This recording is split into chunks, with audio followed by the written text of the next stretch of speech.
الله أكبر.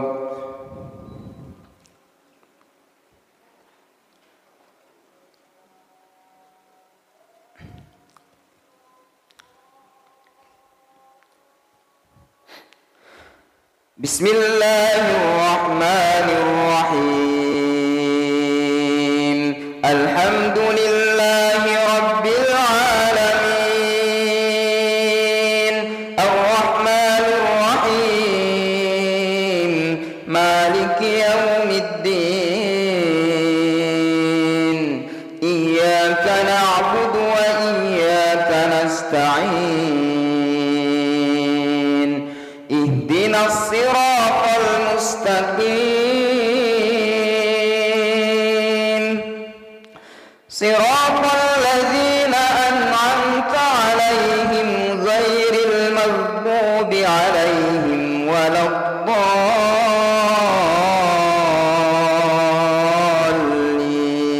الضالين آمين.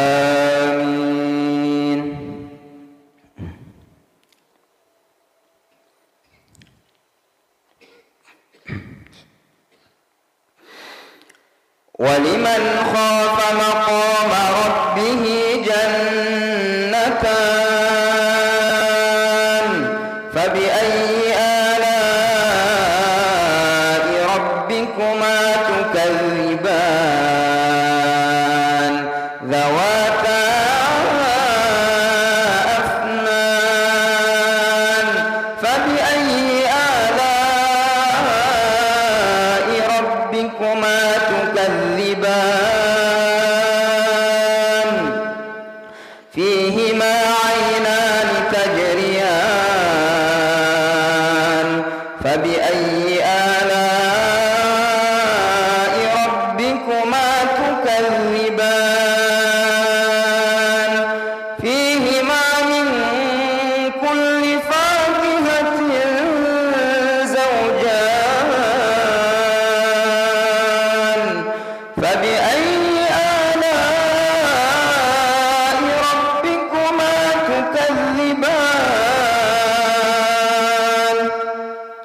متكئين على فرش بطائنها من استبرق وجنى الجنتين دان فبأي آلاء ربكما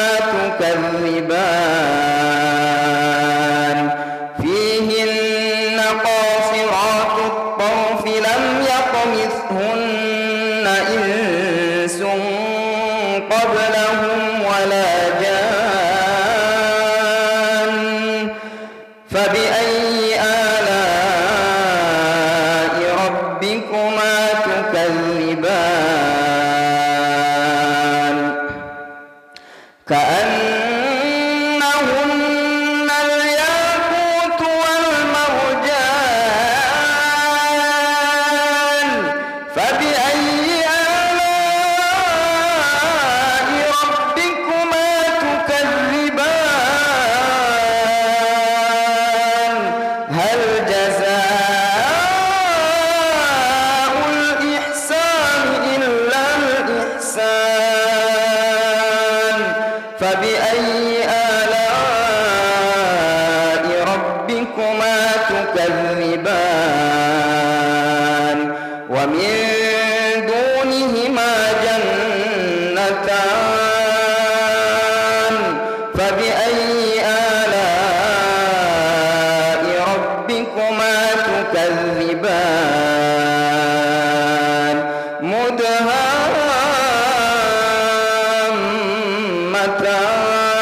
مدهامتان فبأي آلاء ربكما تكذبان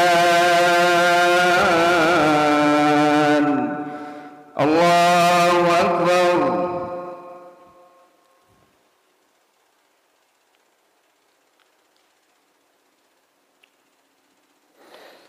سمع الله لمن حمده. الله أكبر.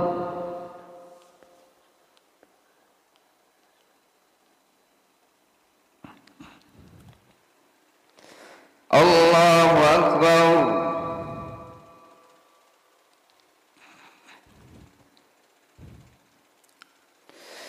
الله أكبر.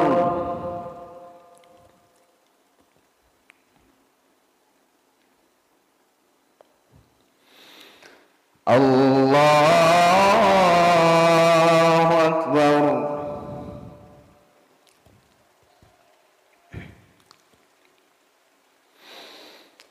بسم الله الرحمن الرحيم.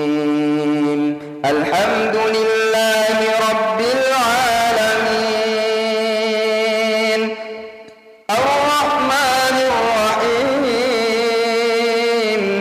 مالك يوم الدين إياك نعبد وإياك نستعين اهدنا الصراط المستقيم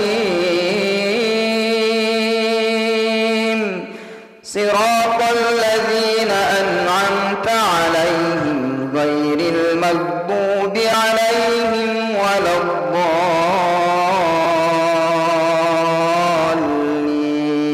الضالين آمين.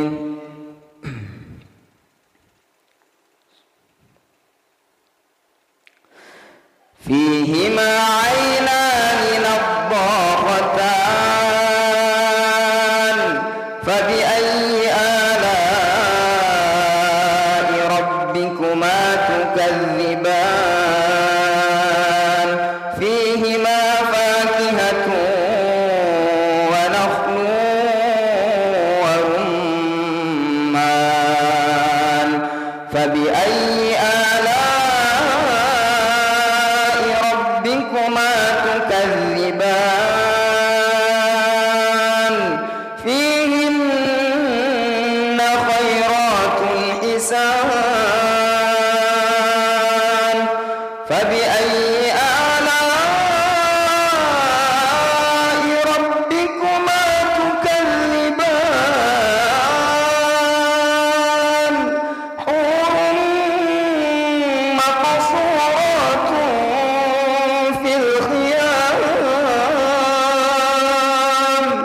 فبأي آلاء ربكما تكذبان لم يطمثهن إنس قبلهم ولا جان فبأي آلاء ربكما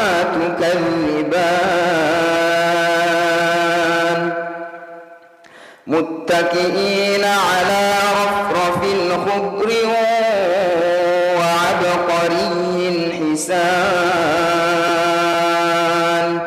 فبأي آلاء ربكما تكذبان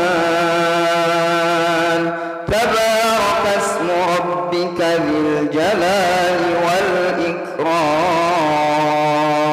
والإكرام. الله أكبر.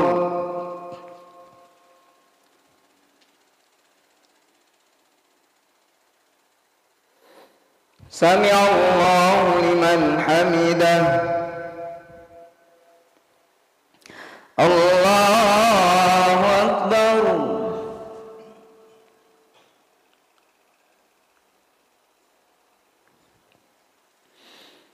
الله أكبر.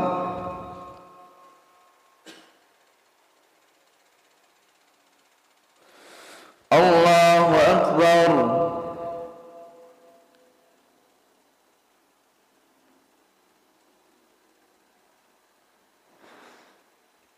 الله أكبر.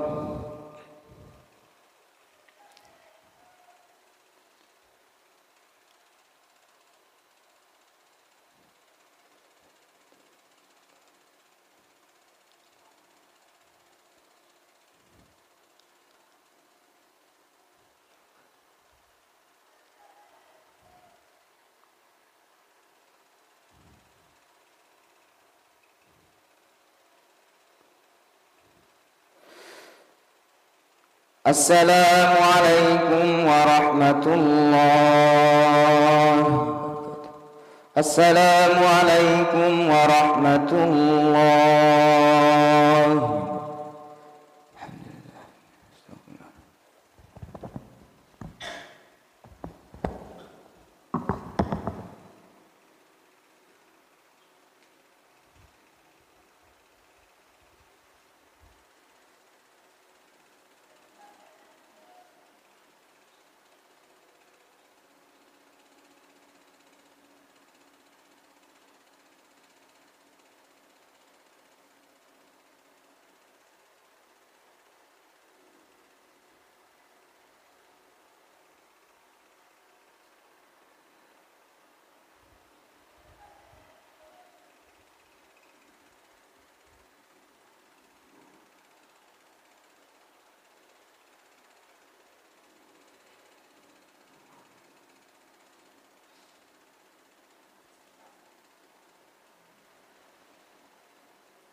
Assalamualaikum warahmatullahi wabarakatuh. Alhamdulillahirabbil alamin. Alhamdulillah summa alhamdulillah wa syukrulillah wa la haula wa la quwata illa billahil aliyyil azim. Allahumma sholli wa sallim wa barik ala Muhammad wa ala alihi wa ashabihi ajma'in. Raditu billahi rabba wa bil islami dina wa bi Muhammadin nabiyya wa rasula. Rabbi zidna ilma warzuqna fahma. Rabbi shrah li sadri wa yassir li amri wa hlul 'uqdatam min lisani yafqahu qawli. Subhanaka la ilma lana illa ma 'allamtana innaka antal alimul hakim. Alhamdulillah Bapak Ibu, pripun kabaripun enjang menika? Sami sehat badanipun, alhamdulillah. Nek mboten sehat mestine nggih ngeringkel teng tempat tidur gitu. Sehat jiwanipun, sehat akalipun, insyaallah alhamdulillah dipun paringi sehat jiwa, raganya, sehat dompetipun. Alhamdulillah, nggih, masyaallah.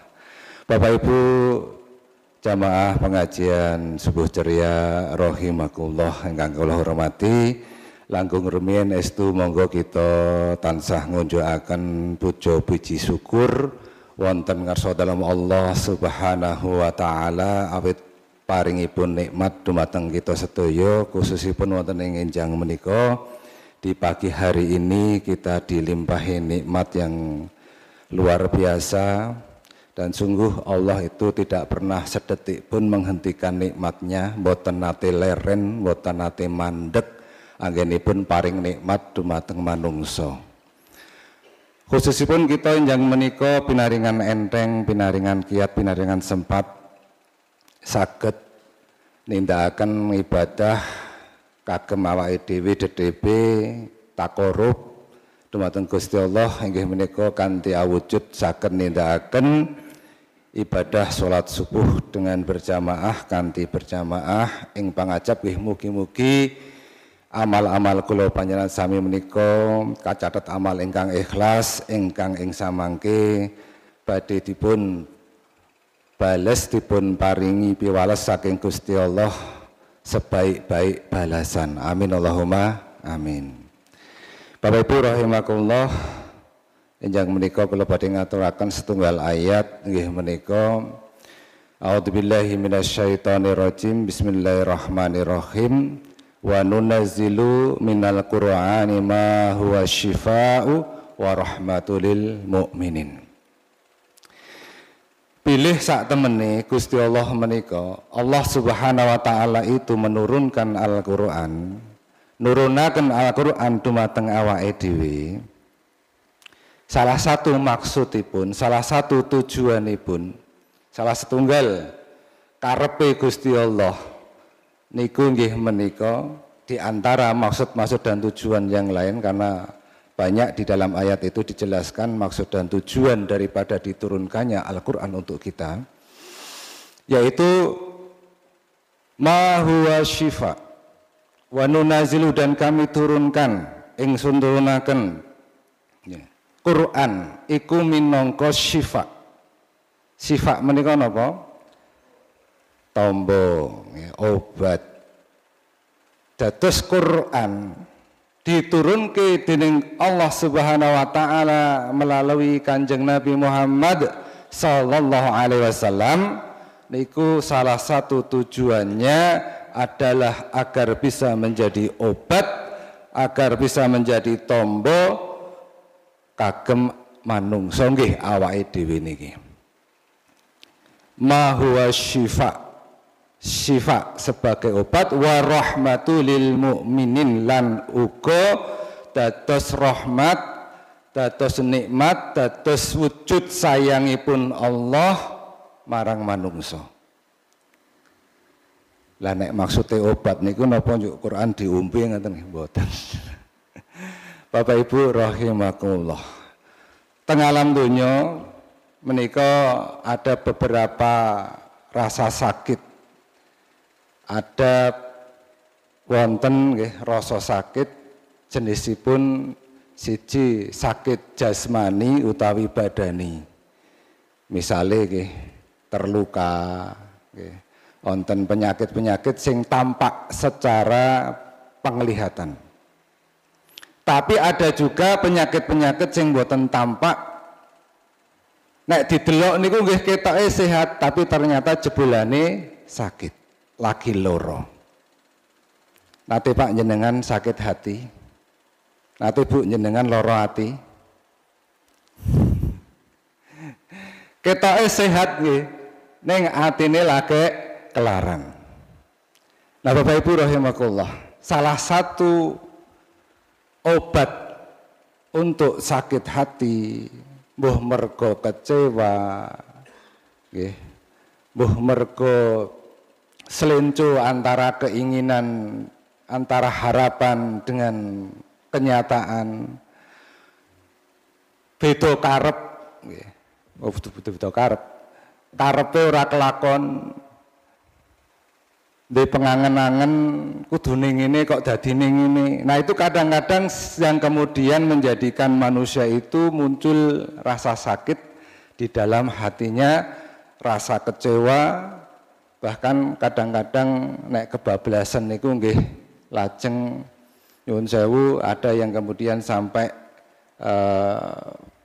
nekat nggih, kemudian bunuh diri, atau kebablasan nggih istilahipun lajeng kontrol pikirannya, kontrol akalnya lepas, sehingga tidak bisa dipahami perilakunya, tindakannya, ucapannya oleh orang lain. Dengan kata lain mengalami stres tingkat tinggi, sehingga orang lain memahaminya bingung karepe bocah iki kepiye utawa karepe wong iki kepiye. Karena aneh yang dilakukan ya, karena tadi lepas kontrol, saking sakitnya hati itu tidak kuat dirinya ya. Karena kemudian berbuat perkara-perkara yang tidak bisa dipahami oleh orang lain. Nah Bapak Ibu rahimakumullah, sungguh Quran, Al-Quran itu merupakan nikmat dan hadiah besar yang sangat dahsyat sebenarnya kalau kita pahami untuk kita sebagai manusia. Salah satunya adalah sebagai obat. Buktinya apa? Nah ini kita coba sedikit supaya kita lebih yakin, lebih memiliki pemahaman bagaimana kita mendudukkan Quran pada diri kita. Bapak Ibu rahimakumullah.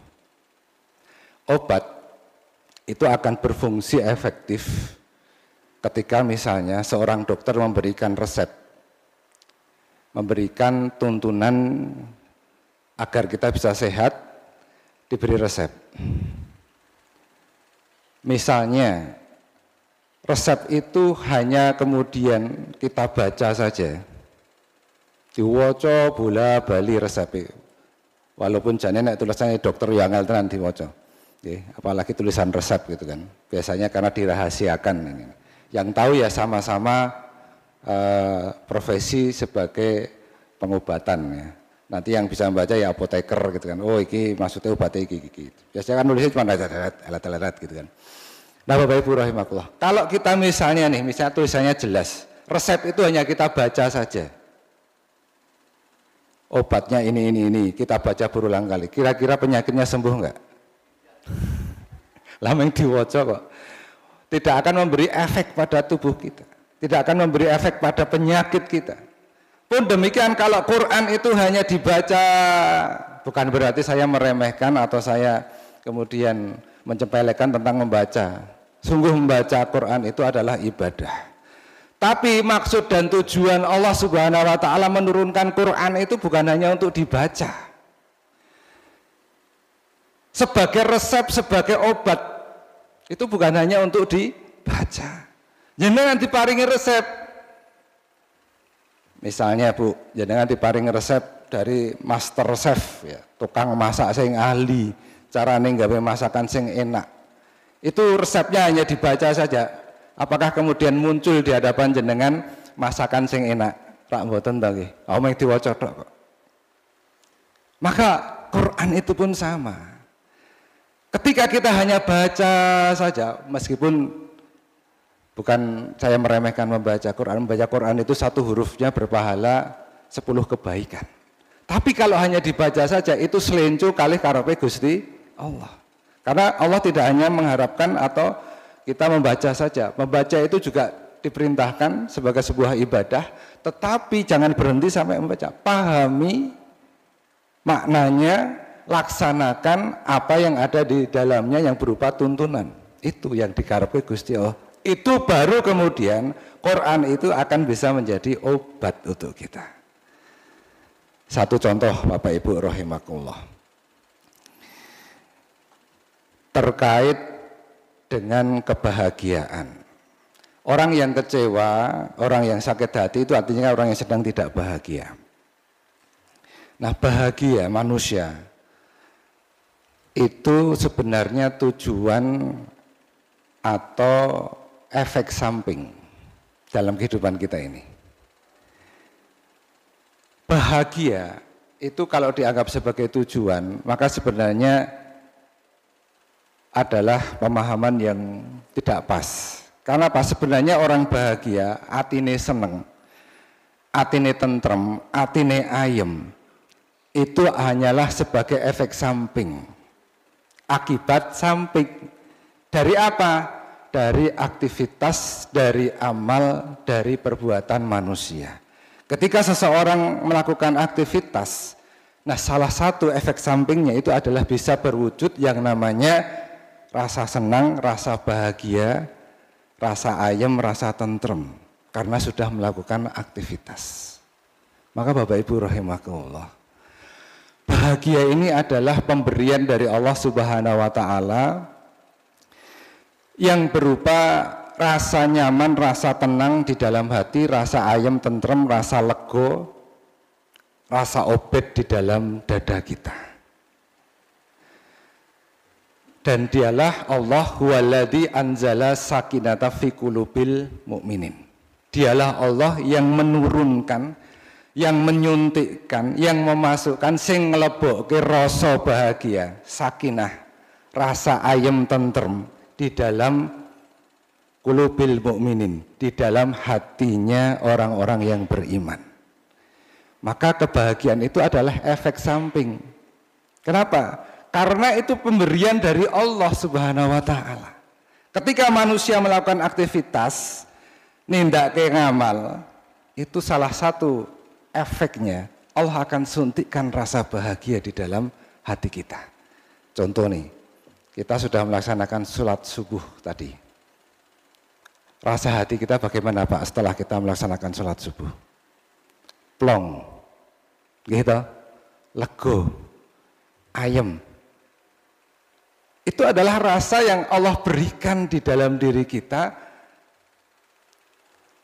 karena kita melaksanakan aktivitas. Dan di dalam Quran itu banyak kaidah-kaidah, tuntunan-tuntunan, hukum-hukum yang ketika kita laksanakan, kita pasti akan kemudian mendapatkan efek samping yang namanya bahagia. Maka itulah Quran itu sebagai obat, sekaligus juga sebagai rahmat, sebagai bentuk sayangnya Allah sama kita. Satu ayat sebagai contoh. Di dalam surah Al-Insyirah, surat Al-Insyirah, apal ya? Alam Nasrah. Ayat 7, satu ayat saja, karena waktu kita pendek ya, kultum subuh. Bunyinya bagaimana ayat 7? Fa'idha farokta fansob. Kalimat pendek dari Allah Subhanahu wa Ta'ala ini sebenarnya obat. Tombo kagemawa dewe terkait apa? Terkait bagaimana sikap kita terhadap waktu. Orang yang bisa menghargai waktu, orang yang bisa memanfaatkan waktunya, itu pasti akan mendapatkan efek samping rasa bahagia. Tapi orang yang menyia-nyiakan waktu, musprake waktu, buang-buang waktu, pasti dia akan merasa tidak bahagia. Ini kunci, rumus, kaidah, hukum dari Allah Subhanahu wa Ta'ala terkait dengan waktu. Fa'idha farokta yen sira wis rampung nindakake tunggal amal, siji amal, mongko fansop enggal-enggal disusuli ndang-ndang nindakake amal liyane. Pak, jenengan misalnya usaha mendapatkan order. Akan ada beda sikap antara orang yang bisa menghargai waktu dengan orang yang tidak menghargai waktu. Jane obat waktu nih. Tapi ketika dia dapat order itu ditunda-tunda, dimengko-mengko, wah mengkowelah, tak nonton apa tak mancing sih, apa tak dolan sih, nyenengke hati. Ketika order masuk ditunda, ada order masuk ditunda, dengan aktivitas yang tidak memberi manfaat. Maka apa jadinya Bapak Ibu rahimakumullah? Ketika konsumen datang menanyakan pesananku udah diurung ya, kira-kira bagaimana jawabnya? Padahal belum jadi, karena tadi ditunda-tunda. Benjang mawon nggih niki dereng dados, misalnya kayak gitu. Setiap orang yang datang, konsumen datang, kemudian mendapatkan perlakuan yang sama karena orang tidak segera menyelesaikan orderannya. Kira-kira seneng nopo kecewa konsumennya? Tentu kecewa. Dan akan woro-woro aja pesen ning kono. Gitu. Nek janjene ra tau ditepati. Janjine seminggu nganti 2 minggu rung dadi. Bapak Ibu rahimakumullah. Akhirnya orang itu akan jauh dari rasa bahagia. Bapak Ibu, seorang ibu misalnya ini ibu muda yang di rumahnya banyak pekerjaan, rumahnya kotor, pakaiannya banyak menumpuk yang kotor, ya, alat-alat makannya, piring, gelas dan sebagainya kotor. Sebenarnya itu adalah peluang amal kebaikan, amal soleh bagi seorang wanita yang mau kemudian mengurusi rumah tangganya. Tetapi misalnya dia memilih, nyuwun sewu, rebahan sambil scroll TikTok, scroll Facebook, Instagram dan sebagainya. Padahal pekerjaannya menumpuk. Sampai misalnya siang ya, atau mendekati sore, kemudian melihat. Memang pada saat rebahan scroll itu ya senyum-senyum, ketawa-ketawa, karena nyaman ya. Rebahan sambil lihat HP atau nonton TV. Tapi apakah kemudian yang dia lakukan itu akan mendatangkan kebahagiaan pada akhirnya? Tentu saja tidak, karena rumahnya masih tetap dalam kondisi kotor. Fa'ida farokta fansob. Maka apabila selesai satu pekerjaan, satu amal kebaikan, segera susuli dengan amal yang lainnya. Bapak Ibu rahimakumullah, Allah akan hadirkan, Allah akan suntikkan rasa bahagia bagi mereka yang bisa melaksanakan ini. Sementara bagi mereka yang menyia-nyiakan waktu pasti akan kecewa akhirnya. Kenapa Bapak Ibu rahimakumullah? Karena waktu ini nilainya sangat mahal. Kita nggak bisa kembali lagi ke waktu yang sudah lewat. Kalau harta kita hilang, kita bisa cari. Kalau duit hilang, iso golek meneh. Tapi nek waktu wis bablas, wis keliwat, berapapun jenengan punya harta, sebanyak apapun jenengan punya uang, nggak bakal bisa membeli waktu untuk kembali lagi. Maka waktu ini menjadi luar biasa dan Allah pesankan faida farokta fansob. Rasul sebagai penutup juga menyampaikan terkait dengan waktu ini. Nikmatani, ada dua nikmat makbunun kasirominan nas yang membuat manusia itu tertipu, manusia itu lalai. Dua nikmat, apa itu? As-sihah wal farok. Nikmat sehat dan nikmat waktu luang. Maka Bapak Ibu rahimakumullah, bahkan di dalam satu surat tersendiri Allah pun mengingatkan tentang waktu. Wal asri, demi waktu. Maka Bapak Ibu rahimakumullah, ayat ini faida farokta fancob sebagai obat bagi manusia sebenarnya. Kalau dia bersikap sebagaimana yang dituntunkan oleh Allah, tidak membuang-buang waktunya, tidak menunda-nunda waktunya, maka akan Allah suntikkan rasa bahagia di dalam dirinya. Dandang. Tetapi salah satu godaan, salah satu jurus dari setan itu ketika menggoda manusia adalah dengan satu kalimat. Mengko wai, nanti saja. Dengar adzan, mengko wae waktune isih tuh. Setiap ada bisikan kebaikan, maka kemudian kita akan dibisiki pula oleh setan, nanti saja. Kira-kira menunda-nunda itu kalau dituruti, kita menuruti setan, maka sekali lagi bukan kebahagiaan yang kita dapat, tetapi justru sebaliknya hati kita akan menjadi sempit, hati kita akan menjadi sesek, karena kita menyia-nyiakan waktu, sadar di akhir, itu namanya penyesalan. Karena kalau di depan ya bukan penyesalan, tapi pendaftaran gitu. Bapak Ibu rahimakumullah, semoga yang sedikit ini ya terkait dengan bahwa Quran itu adalah nikmat yang luar biasa, banyak sekali kaidah-kaidah kebahagiaan di dalamnya. Ya, faida farokta fansob, satu ayat yang saya ungkap atau istilahnya kita bahas sedikit di pagi hari ini, semoga menjadi pengingat khususnya bagi diri saya sendiri dan juga bagi para jamaah semuanya, semoga bisa menjadi salah satu pengingat bagi kita di dalam memanfaatkan waktu untuk bagaimana kemudian kita berharap bisa dihadiahi oleh Allah, diberi rasa kebahagiaan, ati sing ayem, ati sing tentrem, ati sing sakinah, ati sing nggih lega, sing obat ya.